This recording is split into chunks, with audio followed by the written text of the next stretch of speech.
Good morning বন্ধুরা, তোমরা কি করছো? আমি তো বসে আছি, ঠান্ডা ঠান্ডা করছে আজকে সকালবেলা। মানুষ পেছোতে লাগলে যদি এরকম ভাবে ধরা যেত, যেরকম আমার পেছোতে লেগেছে। কালকে আমি ধরেছি একে রাত্রিরে, এখনো ছাড়িনি। একে কি করব বলো? কালকে আমার রান্না করা সবজিটাকে মাছ তুলে নিয়ে গিয়ে খেয়েছে। সেই সবজি ফেলে দিয়েছি, খাইনি আমি। আবার দুবারে বানিয়েছি সবজি। ওই তো তোর বাবা দেখছে। এটাকে নিয়ে কি করা যায় বলো? মানুষ পেছোতে লাগলে মানুষকে যদি ধরা হতো এরকম ভাবে। তুই নিয়ে যা না, তোমাকে দিবি।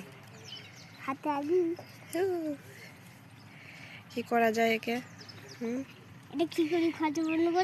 মানুষ পেছোতে লাগলে যদি এরকম ভাবে খাঁচায় বন্দি করা যেত, কিন্তু তা তো হয় না। এটা ইঁদুর বলে ধরেছি, কিন্তু একে কি করব বলো? একে তো আর মারিয়ে ফেলতে পারি না, একে ছেড়ে দেবো। এখন একটু থাক, বাচ্চাটা খেলা করছে। দেখো, ইঁদুরের বাচ্চা এটা ইঁদুর।